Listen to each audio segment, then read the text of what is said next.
오늘은 이제 기독교인과 로마 제국이라는 제목으로 말씀을 나눌 건데요. 오늘 말씀을 통해서 또 예수님의 그 크신 사랑을 한 번 더 경험하는 시간이 되시기를 축복합니다. 네, 먼저 PPT를 하나 준비했는데요. 이제 제국의 변동에 대해서 이렇게 보여주는 PPT입니다. 우리가 이 수요 통성경 시간을 통해서 이제 5가지 제국, 5대 제국을 살펴보고 있는데, 이 사마리아인과 아수르 제국, 그리고 또 유대인과 바벨론 제국, 그리고 화살표를 따라가시면 돼요. 디아스포라 유대인과 페르시아 제국, 또 유대인과 헬라 제국, 그리고 오늘은 기독교인과 로마 제국에 대해서 우리가 나누는 날입니다. 계속해서 이 유대인과 제국에 대한 내용이었는데, 오늘은 좀 다르죠. 기독교인과 로마 제국에 대해서 오늘 말씀을 나누도록 하겠습니다. 여러분, 예수님께서 이 땅에 태어나시고 공생의 기간 동안에 그 제자들을 부르시고 사람들에게 이제 하나님 나라에 대해서 전파하시고 가르쳐 주셨습니다. 그래서 그리스도인이라는 말이 생겨나고 성도들을 위해서 이제 신약 성경이 쓰여지게 되었습니다. 그래서 이 신약 성경은 이 로마 제국을 말하지 않고는 이해하기가 좀 어려운데요. 이 신약 성경이 쓰여질 당시에 이스라엘이 로마 제국의 식민지였기 때문입니다. 그래서 로마가 어떤 제국인지, 또 유대인들에게 어떤 정책을 펼쳤는지 좀 살펴보려고 합니다. 그림을 하나 더 준비했는데요. 이 사람이 누구냐면 로마 제국을 창건한 율리우스 카이사르라는 사람입니다. 멋있게 조각을 해놨죠. 지금도 저 조각상이 있는 것 같아요. 사람들이 사진을 찍어서 올리더라고요. 영어로는 시저라고 부르고, 그리고 우리 성경에는 가이사라고 나오는 사람입니다. 이 로마 제국은 이제 강력한 군사력으로 지중해 주변 지역과 또 멀리 떨어진 이 이스라엘 지역, 그거보다 더 멀리까지 힘을 뻗쳐서 그 지역들을 점령해 나갔습니다. 하지만 이제 점령할 때는 강한 군사력으로 점령을 했지만, 점령한 이후에는 관용 정책을 펼쳤습니다. 그래서 이 유대인의 그 나라가 함락이 되었지만 분봉 왕을 세워주고, 그리고 그 유대교를 인정해주고, 그리고 사내들인 공예를 인정해줬습니다. 그리고 예루살렘 성전을 증축하게 해서 많은 사람들이 성전에서 예배드릴 수 있도록 그렇게 문을 열어주었습니다. 이렇게 피지배국의 종교와 또 문화를 인정해준다라는 것으로 이 로마가 좋은 나라다라는 생각을 하게 하지만, 이 제국의 속내를 들여다보면 그렇지가 않습니다. 이 관용 정책을 펼쳤다라는 것은 이제 여러 신을 다 인정해줬다라는 뜻이거든요. 그래서 다신교 국가라는 말입니다. 이 로마에만 30만 개의 신이 있었다라고 해요. 굉장히 많은 신들을 누군가 섬기고 또 누군가 섬기고 모두 다 인정해 주고 있었습니다. 그리고 로마에는 아주 확고한 계급이 존재를 했는데, 이 정복당한 나라의 사람 중에도 로마에게 협력하고 충성한 사람들에게는 로마의 시민권을 주고 자유인으로 살 수 있도록 해주었지만, 이 로마에 반대하고 또 로마에게 해를 가한 사람들은 노예를 삼아서 다 팔고, 이 로마 시민들의 편의를 위해서 마음대로 부리는 종으로 삼았습니다. 그렇게 이 노예가 로마 시민들의 편리한 삶을 받쳐주는 하층민 계급이 되었던 겁니다. 그래서 이제 겉으로 볼 때는 각 지방의 종교와 문화를 인정해주고 좋은 나라 같았지만, 속을 들여다보면 이 계급을 통해서 편리함을, 다른 사람의 희생을 통해서 편리함을 누리는 나라가 이 로마였고, 그리고 그렇게 문화를 인정해주고 종교를 인정해주는 대신에 많은 세금을 거두어 들인 것이 바로 이 로마입니다. 이렇게 분봉왕을 세우고 일부 유대인들에게 로마 시민권을 주고, 또 해록 선전이었던 이 예루살렘 성전을 증축하게 해주고 사내들인 공예를 인정해 준 것은 이 식민지 이스라엘 유대인들을 위해서 그런 것이 아니라 계속해서 많은 세금을 거두어 들이기 위해서입니다. 노예 제도를 온전하게 유지하기 위해서입니다. 반란과 폭동을 일어나지 않게 막고, 또 그래서 문화적인 부분은 허용해 주되 경제적인 부분에서 많은 이익을 취한 것입니다. 이때 세금을 걷어서 이제 로마 제국에 보내는 일을 했던 사람들이 있는데, 여러분 잘 아시죠? 바로 세리입니다. 이들은 유대인이지만 로마 제국을 위해서 일했습니다. 그래서 유대인이면서 로마 제국을 위해서 일했기 때문에 다른 유대인들이 이 세리들을 아주 미워했죠. 하지만 예수님은 세리와 함께 식사하시고 또 그들에게 하나님의 나라를 똑같이 전파하시고 예수님은 그렇게 찾아가서 교제를 나누셨습니다. 그렇게 소외받는 자들의 친구가 되어주시고 그들에게 구원을 선포하십니다. 여러분, 그래서 우리에게 희망이 있는 줄로 믿습니다. 우리에게 감사가 있고 또 기쁨이 있습니다. 아멘. 예수님 잘 믿으셨습니다.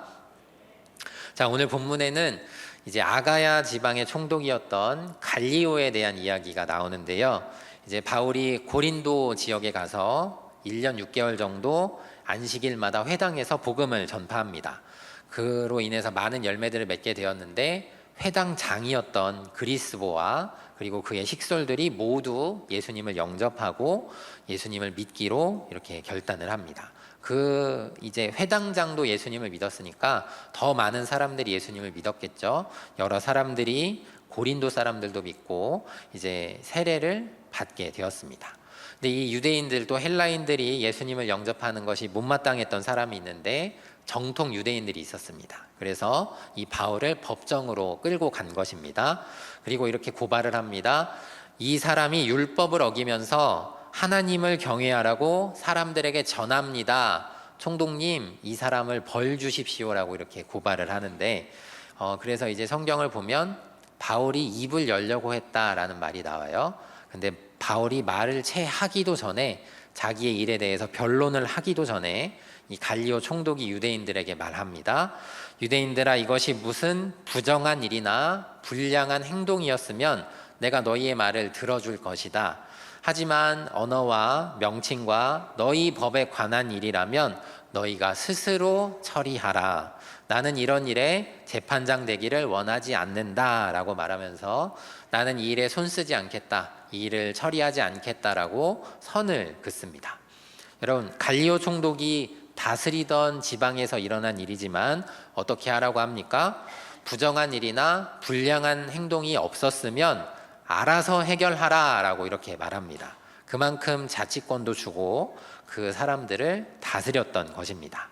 이렇게 총독에게 바울을 고발했지만 법정에서 쫓겨난 유대인들은 회당장이었던 소스데네를 잡아와서 이 법정 앞에서 마구 때리는데요. 근데 갈리오가 재판을 거절한 것이 이제 그 회당장의 책임이라는 뜻으로 이제 막 때렸던 것 같아요. 근데 하지만 갈리오는 이 일을 알고도 그것도 상관하지 않았다라고 합니다.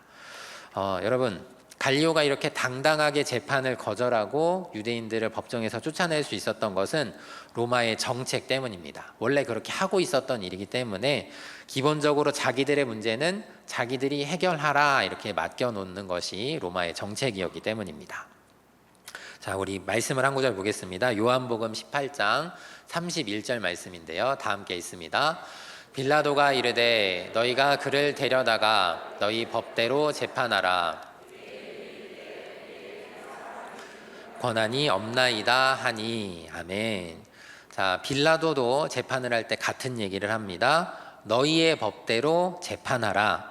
우리에게는 사람을 죽이는 권한이 없다라고 이렇게 이야기를 하는데, 그런데 예수님의 재판 때는 어떻게 했습니까? 이 대제사장의 신문과 또 빌라도의 재판이 하룻밤 안에 끝이 납니다.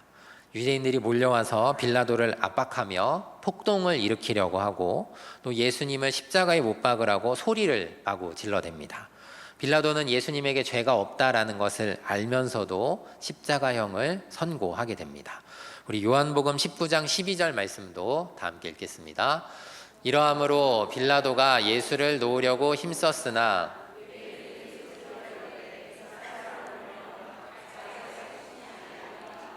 무릇 자기를 왕이라 하는 자는 가이사를 반역하는 것이니이다. 아멘. 자, 예수님은 이렇게 로마 총독 빌라도의 재판을 통해서 십자가형을 받았습니다. 예수님에게는 잘못한 것도 없었고 또 로마 정책에도 맞지 않는 일이었는데 누가 봐도 부당한 판결을 받으신 것입니다. 하지만 예수님은 십자가에서 죽기까지 순종하십니다. 왜 그러셨습니까? 우리를 구원하기 위해서입니다. 나무에 달려 죽으시고 그리고 부활하심으로 우리를 구원하셨습니다. 우리의 죄 문제, 우리의 사망의 문제를 해결하셨습니다. 그리고 우리를 영원한 하나님의 나라로 인도하십니다. 이 십자가형이 주는 충격은 이제 단순하게 잘못된 판결로 인해서 억울하게 죽었다라는 것에서 끝나지 않는데요. 이 당시의 유대인들은 나무에 달린 자는 하나님께 저주를 받았다라는 것을 모두가 알고 있었습니다. 왜 그렇냐면 신명기 21장 23절의 말씀 때문인데요. 이 말씀 우리 같이 읽습니다. 그 시체를 나무 위에 밤새도록 두지 말고 그날에 장사하여 내 하나님 여호와께서 내게 기업으로 주시는 땅을 더럽히지 말라. 나무에 달린 자는 하나님께 저주를 받았음이니라. 아멘. 무엇이라고 나옵니까? 나무에 달린 자는 하나님께 저주를 받았다라는 것이 누구나 알고 있는 이 신명기 말씀에 기록이 되어 있습니다. 그래서 예수님께서 십자가에서 죽으신 것은 그냥 억울한 재판의 결과로 단순히 돌아가셨다라는 것으로 끝나는 것이 아니라 모든 사람에게 하나님께 저주를 받은 자다라는 오명마저도 써야 하는 일이었습니다. 여러분, 그런데도 예수님은 그 십자가의 길을 순순히 가셨고 또 끝까지 순종하셨습니다. 예수님께서 우리를 구원하시기 위해서 얼마나 힘든 짐을 지셨는지 여러분 기억하시고, 또 예수님께서 그 무거운 짐을 지시기까지 우리를 사랑하시고 우리를 또 아껴주셨다라는 것을 기억하시기를 바랍니다. 날마다 십자가를 바라볼 때마다 그 사랑과 은혜를 깨달으시고 그 은혜 가운데 힘을 입으시고 승리하는 성도님들 되시기를 축복합니다. 아멘. 이 로마 제국에 대해서 또 계속해서 보겠는데요. 이제 로마 제국이 계속해서 번영을 하는데 이 AD 64년에 대화재 사건이 로마에서 일어나게 됩니다. 그 사건 이후에 이제 기독교인들을 탄압하게 되는데 이 네로 황제가 이 대화재의 주범으로 기독교인을 지목했기 때문입니다. 그리고 그 이후로부터 이제 기독교인들을 향한 핍박이 계속되는데요. 이제 속설에 의하면 이 네로 황제의 아내가 보석을 굉장히 좋아했다고 해요. 근데 이 보석은 이제 그 원석을 캐내는 것도 중요하지만 어떻게 예쁘게 잘 다듬느냐도 중요하잖아요. 근데 그 보석을 세공하는 기술이 유대인들에게 굉장히 뛰어났다고 해요. 그래서 유대인들이 아름다운 보석을 이제 갖다가 주면서 이제 납품을 하면서 저 기독교인들 때문에 못 살겠습니다. 저 기독교인들이 아주 시끄럽게 합니다. 악한 사람들입니다. 이런 얘기를 했다라는 얘기가 있습니다. 이게 뭐 정설은 아니고. 그래서 그 이야기를 들은 이제 그 네로의 아내가 네로에게도 그런 얘기를 했고, 그래서 네로 황제가 그런 말만 믿고 이 방화제를 뒤집어 씌웠다라는 이야기가 있습니다. 어쨌든 이 로마 대화재 이후에 기독교인들은 무려 250년 동안이나 크게 핍박을 받게 됩니다. 자, 그러면 이 로마 대화재 이후에 유대인들은 잘 지냈을까요? 로마 사람들과 잘 지냈을까요? 그렇지 않습니다. 이 AD 66년에 불과 얼마 지나지 않아서 이 유대인들이 로마의 지배에 항거해서 제1차 유대 로마 전쟁이 일어나게 됩니다. 근데 로마 군대가 워낙 강력하잖아요. 그래서 결국 AD 70년에 이 로마의 티투스 장군에 의해서 예루살렘을 점령당하고 성전이 파괴되게 됩니다. 그 이후에 이제 유대인들이 이제 뿔뿔이 흩어지기 시작을 하게 되는데요. 유대인들의 지위는 더욱더 떨어졌고 로마 제국은 더 강한 세금을 매깁니다. 그 바쳐야 할 세금이 점점점 늘어나게 된 것이죠. 그래서 유대인들이 점점 더 로마에 대한 반감을 쌓아나가게 되는데 AD 115년에 제2차 유대 로마 전쟁이 일어나지만 역시 또 로마에게 패하고 말았습니다. 그리고 AD 132년에도 제3차 유대 로마 전쟁이 일어나게 되는데 역시 로마에게 패배하고 말았습니다. 그 3차 전쟁이 끝난 이후에 유대인들은 예루살렘에서 영구히 추방을 당하게 되고 이스라엘 지역을 이제 팔레스티나라는 이름으로 바꾸어서 부르게 됩니다. 그래서 이제 그런 역사를 통해서 이스라엘과 팔레스타인의 그 갈등이 지금까지도 이어져 내려오게 되는 것입니다. 이 250년이라는 기간 동안 기독교인들은 심한 박해를 받았고 유대인들은 강제로 추방당해서 뿔뿔이 흩어지게 되는 안타까운 일들을 경험해야 했던 것입니다. 그러다가 이제 로마의 역사에 AD 313년에 갑작스러운 변화를 맞이하게 되는데요. 콘스탄티누스 1세 황제가 밀라노 칙령을 발표하고 기독교를 국교로 인정합니다. 그리고 기독교인에 대한 박해를 그만 멈추고 중지합니다. 그렇게 이제 하나님을 믿는 신성 로마 제국으로 이제 변하게 되는데요. 여러 가지 일들이 있었지만 이제 AD 395년에 테오도시우스 1세가 죽은 후에 로마는 서로마와 동로마로 분열이 되게 되고 AD 476년에 계속되는 침략으로 인해서 서로마 제국이 먼저 멸망을 하게 됩니다. 그리고 1453년에 오스만 투르크 제국의 메메드 2세에 의해서 동로마 제국이 멸망을 하면서 이 로마는 역사 속으로 이제 사라지게 됩니다. 자, 정리를 하겠습니다. 자, 율리우스 카이사르가 로마를 이제 세웠지요. 근데 그 로마가 여러 지역을 점령을 했지만 관용 정책을 펼쳤습니다. 하지만 이것은 세금을 걷어들이기 위한, 자기 나라의 유익을 위한, 그러니까 지배 계층을 위한 일이 아니었고 그 제국을 위한 일이었죠. 그리고 이제 AD 64년 로마 대화재 이후에 네로 황제가 기독교인을 방화범으로 몰아세워서 250년 동안 이제 기독교인들의 핍박이 시작이 되었고, 유대인들도 1차, 2차, 3차 유대 로마 전쟁을 일으켰지만 결국 모두 패배하고 예루살렘에서 추방을 당하게 되었습니다. 그리고 기독교가 국교가 되었었지만 서로마와 동로마로 분열이 되고 서로마가 먼저 멸망을 하고 동로마 제국이 나중에 멸망을 하게 되면서 이 수백 년 동안 이어졌던 로마 제국이 이제 막을 내리게 됩니다. 긴 역사인데 굉장히 짧게 우리가 살펴봤는데요. 다행이시죠? 네, 오랜 시간 이 지중해 전역과 유대 지역을 통치했던 로마. 로마 하면 생각나시는 것들이 여러 가지 있겠지만 그 로마 제국이 남긴 중요한 것이 있습니다. 그것은 팍스 로마나라고 하는 단어인데요. 우리 그림을 같이 한번 보겠습니다. 이 로마 제국의 유산 남긴 것 중에 팍스 로마나라는 단어가 있는데 직역하면 이 로마에 의한 평화라는 말이 되겠습니다. 자, 그런데 이 제국이 가져오는 평화가 어떤 평화입니까? 다른 사람을 희생시키고 그 희생 위에서 누리는 평화, 그러니까 위선적인 평화입니다. 모두가 평화한 것이 아니라 어떤 사람은 죽어가고 희생하고 괴로운 삶을 사는데 그 희생을 바탕으로 위에서 누리는 위선적인 평화입니다. 그래서 시민권이 있는 자와 노예의 삶은 너무나 다릅니다. 자유인 또 이 주인은 모든 것을 누리고 편안하게 살지만 이 노예와 종 된 사람은 모든 것에 제약을 받고 힘들게 지내야 합니다. 이 노예들의 희생 위에 주인의 평화가 세워진 것입니다. 자, 실제로 로마는 이 노예 제도를 유지하기 위해서라면 수단과 방법을 가리지 않았는데요. 스파르타쿠스의 난이 일어났을 때 어떻게 했냐면 3년여간의 전투를 이제 벌인 끝에 이 반란군들을 아주 잔인하게 진압을 했습니다. 그리고 이제 무려 6천 명이나 되는 포로를 이제 사로잡았는데요.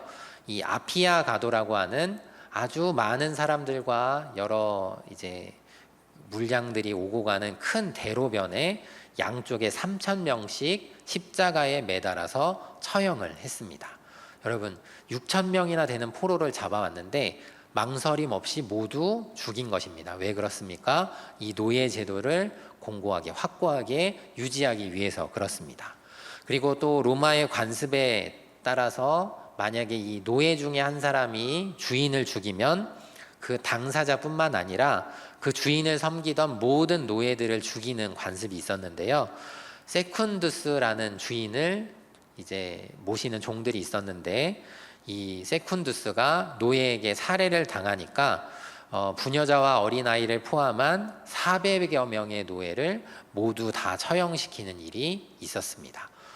사람들이 나서서 이건 다른 종들을 죽이는 건 심한 처사다 하고 말리고 또 반대까지 했지만 결국은 이 400여 명의 모든 노예를 죽였다라고 해요. 이 역시도 이 노예 제도를 확실하게 여전히 유지하기 위해서 일어난 일입니다. 그래서 이 팍스 로마나라는 그 말에는 밑바닥에서 인간 취급을 받지 못하고 희생하는 사람들, 그리고 모든 것을 빼앗기고 세금으로 바치는 여러 지역의 사람들의 희생이 깔려 있었던 것입니다. 여러분 생각해 보세요. 전쟁에서 패배하고 지배당하는 사람이 평화롭습니다 라고 말하는 것은 앞뒤가 맞지 않습니다. 겉으로 보기에 그냥 그렇게 보이는 것입니다. 유대인들이 세금으로 착취당하면서 견디다 못해서 무려 3번이나 전쟁을 일으킨 것을 보면 우리가 잘 알 수가 있죠. 자, 그러면 진짜 평화를 주시는 분은 누구실까요? 맞습니다. 하나님이십니다. 그리고 그 하나님의 아들 예수님입니다. 아멘. 우리 요한복음 14장 6절의 말씀을 같이 읽겠습니다. 예수께서 이르시되 내가 곧 길이요 진리요 생명이니 나로 말미암지 않고는 아버지께로 올 자가 없느니라. 아멘. 예수님께서 말씀하십니다. 내가 길이요 진리요 생명이다. 여러분, 예수님은 십자가를 통해서 평화를 주십니다. 우리의 죄를 대신 지심으로 평화를 주십니다. 다른 사람에게 희생을 강요하지 않습니다. 예수님 당신께서 희생하십니다. 여러분, 강한 힘으로 상대의 것을 빼앗아서 풍요로움을 누리지 않았습니다. 예수님께서 자기의 것을 나누어 주심으로 풍요롭게 하십니다. 예수님 자신을 희생하심으로 평화를 주시고 십자가의 보혈로 우리에게 영원한 생명을 주십니다. 그리고 예수님 자신이 부활하심으로 모든 사람이 그 부활에 동참하게 하십니다. 누구보다 낮아지시고 모든 사람을 사랑해 주십니다. 그 예수님 자신의 것을 나누어 주심으로 우리를 풍요롭게 해주시고 질병에서 낫게 하시고 깨끗하게 회복되게 하십니다. 아멘. 예수님 믿은 거 정말 잘하셨습니다. 예수님 안에서 날마다 승리하시기를 축복합니다. 특별히 이제 예수님은 우리 가운데 평안을 약속하셨는데요. 우리 요한복음 14장 27절의 말씀도 같이 읽겠습니다. 평안을 너희에게 끼치노니 곧 나의 평안을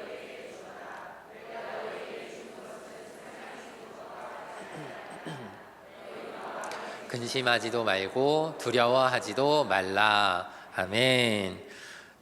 예수님께서 우리에게 무엇을 주신다고요? 평안을 주십니다. 세상이 줄 수도 없는, 세상이 주는 것과 같지 않은 그 귀한 평안을 우리 가운데 주십니다. 여러분, 이것을 믿으시고 예수님이 주시는 그 모든 복된 것들을 받아서 또 풍요롭게 누리시기를 축복합니다. 한 가지만 더 살펴보고 말씀을 마치려고 합니다. 이제 모든 길은 로마로 통한다라는 말이 있습니다. 그때부터 이 벽돌로 포장된 도로가 지금까지도 이제 남아 있는데, 이 길은 어떤 길이냐면 이제 물론 다 로마로 이어져 있는 아주 넓고 포장된 좋은 길이지만 이 길은 바로 세금을 징수하기 위한 길입니다.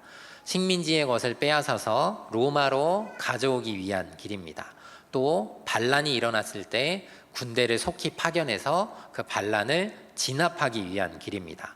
그래서 이 로마 제국의 모든 길은 로마로 통한다라는 말은 그 모든 나라들의 것을 빼앗아 온다라는 의미가 있고, 그리고 그 사람들이 언제든지 반란을 일으키면 죽이러 가겠다라는 의미가 있습니다. 그 길은 빼앗는 길이고 죽이는 길인 것입니다.